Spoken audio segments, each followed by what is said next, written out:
Hello guys, இன்னைக்கு நாம immoral guilt episode 11 தான் இன்னைக்குள்ள வீடியோல பார்க்க போறோம். வீடியோக்குள்ள போறதுக்கு முன்னாடி இதான் என்னோட சேனலுக்கு ஃபர்ஸ்ட் டைமா வாரீங்கன்னா மறக்காம சேனலை சப்ஸ்கிரைப் பண்ணி ஒரு லைக் பண்ணிருங்க. அப்படியே உங்க ஃபேமிலி ஃப்ரெண்ட்ஸுக்கு வீடியோவை ஷேர் பண்ணி சப்போர்ட் பண்ணுங்க. சரி வாங்க, டைம் வேஸ்ட் பண்ணாம டைரக்டா நம்ம எபிக்குள்ள போவோம்.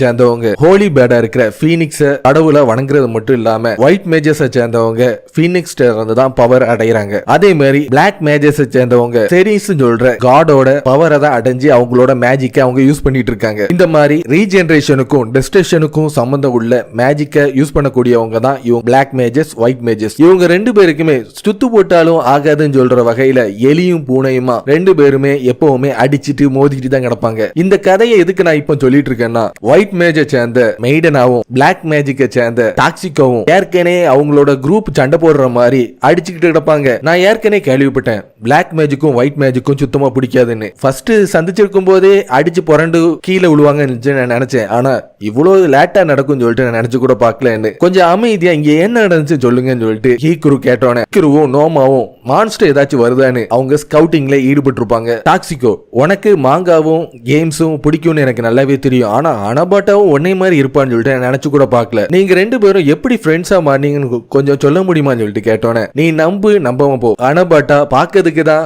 ஜெய்ஜெண்டிக்கா இருப்பா. ஆனா அவ மனசுபடி பார்த்தனா அவ ஒரு குட்டி பொண்ணு தான். எனக்கு மாங்கா கேம்ஸ் மேல இன்ட்ரெஸ்ட் இருக்கிற மாதிரி உனக்கு ஏதாச்சும் இதுல இன்ட்ரெஸ்ட் இருக்கான்னு சொல்லிட்டு கேட்டோன்னே எனக்கு மிஸ்டரியான நாவல்ஸ்னா ரொம்பவும் பிடிக்கும். அதுலயும் இப்ப புதுசா ஒரு ஆர்த்தர் அவார்டு வாங்கியிருக்காங்களே அவரோட புக் எனக்கு ரொம்பவும் பிடிக்கும் சொன்னோன்னே நீ என்ன சொல்லிட்டு இருக்க, இந்த மெயின் கேரக்டர் ஒரு கல்பிரேட்டா மாதிரி கடைசியில போட்டு தள்ளுவாங்களே அந்த புக்கை பத்தியா நீ பேசிட்டு இருக்கேன்னு சொல்லிட்டு கேட்டவன அதுல இருந்துதான் அவங்க ரெண்டு பேருக்கும் சண்டை தொடங்கி இருக்கும். என்னன்னு பார்த்தனா மெய்டனா படிச்சிட்டு இருக்கிற அந்த புக்கோட ஃபுல் கதையும் டாக்ஸிகா அவள்கிட்ட சொல்லிருப்பா. நான் இன்னும் அந்த புக்கை முழுசா படிச்சு முடிக்கல. அதுக்கு முன்னாடியே என்னோட இன்ட்ரெஸ்ட கெடுக்கிற வகையில எல்லா ஸ்டோரியும் என்கிட்ட சொல்லிட்டா. இதனால இப்போ எனக்கு படிக்கிற மூடே போயிட்டு நான் இவ்வளவு சும்மாவே விட மாட்டேன்னு சொல்லிட்டு மெய்டனா பார்த்து கத்திட்டு இருக்க. நான் ஃபர்ஸ்ட் என்ன நினைச்சேன்னா பிளாக் மேஜர்ஸுக்கும் ஒயிட் மேஜர்ஸுக்கும் ஏற்கனவே அவங்க குரூப்புக்கு நடக்கிற சண்டைனாலதான் இவங்க ரெண்டு பேரும் சண்டை போட்டாங்கன்னு நினைச்சேன். ஆனா இவங்க இந்த மாதிரி சில்ட்ர விஷயத்துக்கு சண்டை போடுவாங்கன்னு நினைச்சு கூட பார்க்கல. டாக்ஸிக்காவை நான் இப்படி ஏசுறனால நோமா முன்னாடி நான் ஒரு கெட்டவ மாதிரி ஆயிட்டேன். நோமா என்ன நினைச்சு என்ன நினைக்க போறான்னு எனக்கு ஒண்ணுமே புரியலன்னு மெய்டனை பார்த்து கத்திட்டு இருக்க.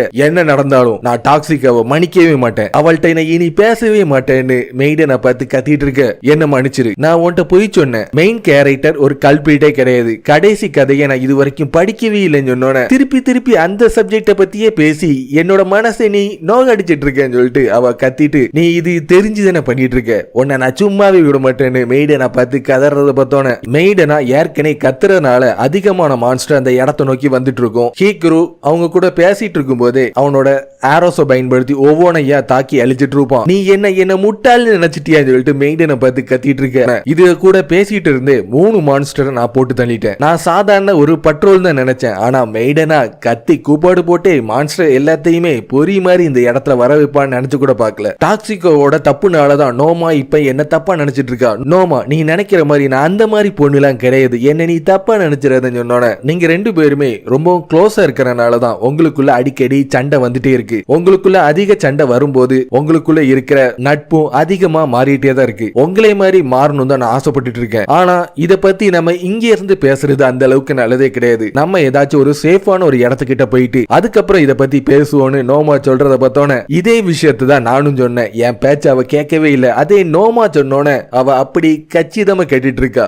மெய்டனாவோட ரேங்கிங் சிஸ்டத்தை பார்க்கும்போது நம்ம என்னமோ கடைசியில தான் இருந்துட்டு இருக்கோம். அதனால அவ நம்மள தரக்குறைவா தான் பாப்பா. நோமாக்கு ஏற்கனவே பிளாக் அண்ட் ஒயிட் மேஜிக் தெரிஞ்சிருக்கிறனால இவங்க ரெண்டு பேரும் எப்படி சமாளிக்கணும் நல்லாவே தெரிஞ்சிருக்கு. ஆனா இவன் இந்த அளவுக்கு டேலண்டா இருப்பான்னு சொல்லிட்டு நினைச்சு கூட பார்க்கல. என்னது இவனா? அப்ப நான் நோமா ஒரு பையனான்னு சொல்லிட்டு கேட்டோன்னே நீங்க தான் என்ன ஒரு பொண்ணு நினைச்சு குழம்பிட்டு இருக்கீங்க. உண்மையிலேயே பார்த்தா நான் ஒரு பையன் சொன்னோன்னே என்னது நோமா ஒரு பையனான்னு சொல்லிட்டு மெய்டனா மொத்தமும் அதிர்ச்சி ஆகிட்டு இருக்க. ஃபர்ஸ்ட் நான் என்ன நினைச்சேன்னா நோமா பார்க்கிறதுக்கு பொண்ணு மாதிரி இருந்தோன்னே நாங்க ரெண்டு பேருமே ஒரு நல்ல ஃப்ரெண்ட்ஸா மாற போறோம்னு நினைச்சோம். ஆனா இப்பவும் ஒன்னும் கெட்டு போல.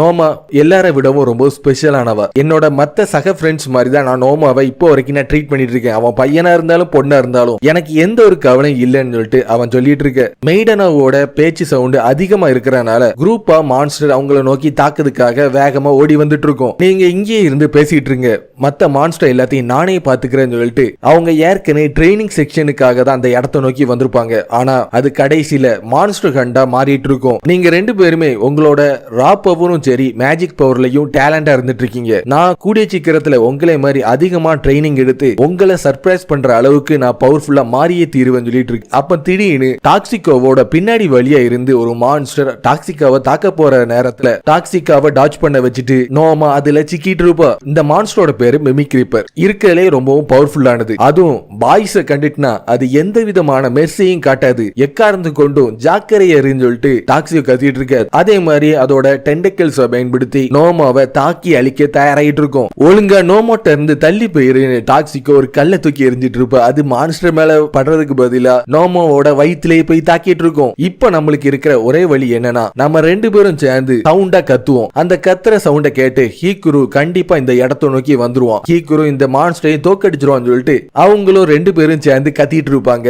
மெய்டனா கத்துனா சும்மாவா, அவ கத்துனாலே ஏதாச்சும் ஒரு வில்லங்கம் அவங்க கூடயே தேடி வரும். அதே மாதிரி அவ கத்துற சவுண்ட கேட்டு குரூப்பா மான்ஸ்டர் அந்த இடத்தை நோக்கி வர்றத பார்த்தோன்னே அது உடனே வந்து டாக்ஸிகோவையும் மெய்டனாவையும் கேப்சர் பண்ணிட்டு இருக்கும். கரெக்டான டைம்ல ஹீக்குரு அந்த இடத்தை நோக்கி வந்து அவனோட பவரை பயன்படுத்தி நோமோ டாக்ஸிகா மெய்டனா இவங்க 3 பேரையும் அந்த மான்ஸ்டர் இருந்து காப்பாத்திட்டு இருப்பான். இங்க நடக்கிற எல்லாமே தெல்ல தெளிவா எனக்கு நல்லாவே கேட்டுச்சு. இருந்தாலும் நீங்க 3 பேர் இருக்கீங்களே, நீங்க சமாளிச்சிருவீங்கன்னு சொல்லிட்டு தான் நினைச்சிட்டு இருந்தேன். ஆனா இவ்வளவு சீக்கிரத்துல தலைகீழ மாறும் சொல்லிட்டு நினைச்சு கூட பார்க்கல. இருந்தாலும் இன்னைக்கு உனக்கு மான்ஸ்டர் உன்னை தாக்கும் போது எந்த மாதிரி சூழ்நிலையில தப்பிக்கணும்னு சொல்ற விஷயம் எல்லாமே ஒரு எக்ஸ்பீரியன்ஸா தெரிஞ்சிருக்கும். இதோட இதை நிறுத்திக்கணும்னு சொல்லிட்டு அவங்க திருப்பியும் கீல்ட நோக்கி கிளம்பிட்டு இருப்பாங்க. டாக்ஸிகோ மெய்டனா நோமா இவங்க மேஜர்ஸுக்கு தேவையான ட்ரைனிங் எல்லாத்தையும் கொடுத்து முடிச்சதுக்கு அப்புறம் அடுத்த நாள் ஹனாபாட்டா கூட சேர்ந்து அவளோட பெர்சர்க் பவரை கண்ட்ரோல் பண்றதுக்கு தேவையான ட்ரைனிங்ல ஹீக்ருவும் எனமையும் ஈடுபட்டு இருப்பாங்க. அப்ப அந்த நேரத்துல அவங்க 2 பேருக்கு நடுவுல ஒரு ஸ்பேரிங் மேட்ச் வச்சிட்டு இருக்க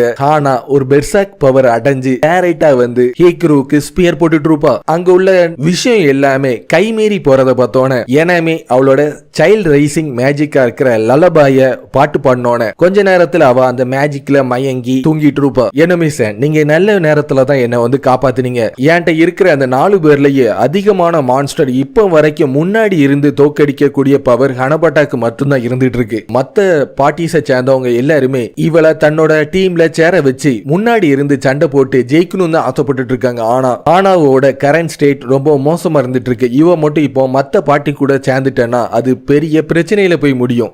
ஒவ்வொரு வாட்டியும் பெர்சர்க் பவரை யூஸ் பண்ணும்போது டீமா இருக்கும் போது எந்த ஒரு பிரச்சனையும் இல்லை. ஆனா அதுல நான் இருக்குன்றத பார்த்தா மட்டும்தான் அவ இந்த மாதிரி கோமாளித்தனம் எல்லாம் பண்ணிட்டு இருக்கா. ஃபர்ஸ்ட் நானும் இந்த பெர்சர்க் பவரை அவட்ட இருந்து சீல் பண்ணணும்னு தான் ஆசைப்பட்டேன். ஆனா போக போக அவளோட கதை எல்லாத்தையும் கேட்டக்கு அப்புறம் தான் அந்த பெர்சர்க் பவரை அதிகமா யூஸ் பண்ணட்டும் சொல்லிட்டு நானே விட்டேன். இவ பார்க்கதா ஒரு ஜைஜெண்டிக்கா இருந்துட்டு இருக்கா. ஆனா மனசுப்படி பார்த்தா ஒரு குழந்தை தான். இவளோட டெக்னிக் ரொம்ப ஆபத்தானது தான். ஆனா நம்ம மட்டும் இவளோட வீக்னஸ் கான்கியூர் பண்ணிட்டனா இவளே மாதிரி ஒரு பவர்ஃபுல்லான சோல்ஜர் மாதிரி யாராலையும் இருக்கவே முடியாது. அதனாலதான் என்னோட டைம் எல்லாத்தையுமே இதுல இன்வெஸ்ட் பண்ணி இவளை கண்ட்ரோல் கொண்டு வரணும்னு சொல்லிட்டு நான் ஆசைப்பட்டு இருக்கேன்னு சொல்லிட்டு அவங்க பார்த்துட்டு இருக்கிற நேரத்துல அவ கண்ணை முழிச்சிட்டு இருப்பா. நீ திருப்பியும் உன்னோட பெர்சர்க் பவரை யூஸ் பண்ண முடியுமான்னு சொல்லிட்டு கேட்டோன்னே திருப்பி அவ பெர்சர்க்கு போய் அவனை தாக்கிட்டு இருக்க. அவன் நைஸா அதுல இருந்து டாச் பண்ணிட்டு, சென்பா எதுக்காக நீங்க என்கிட்ட இருந்து டாச் பண்ணிட்டு இருக்கீங்க, நீங்க எங்க போனாலும் உங்களை நான் விடவே மாட்டேன்னு சொல்லிட்டு அவ தயாராயிட்டு இருக்க. ஹீக்ரு என்கிட்ட ஒன்னு சொன்னான், அவனுக்கு அடக்கமான பொண்ணை பார்த்தா ரொம்பவும் பிடிக்குமான்னு சொன்னோன்னே அவனும் தலைய வேக மாட்டிட்டு இருப்பான். அந்த வார்த்தையை கேட்டோன்னே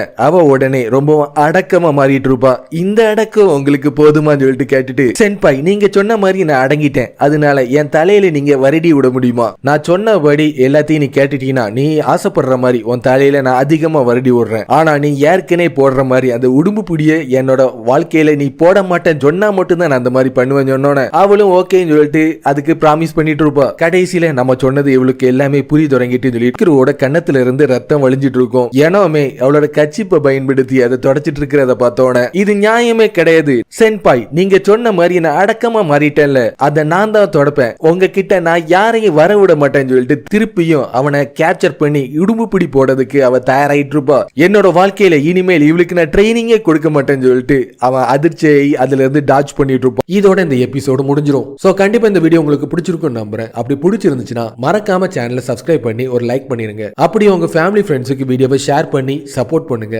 அடுத்த ஒரு சூப்பரான வீடியோல சந்திப்போம். பை.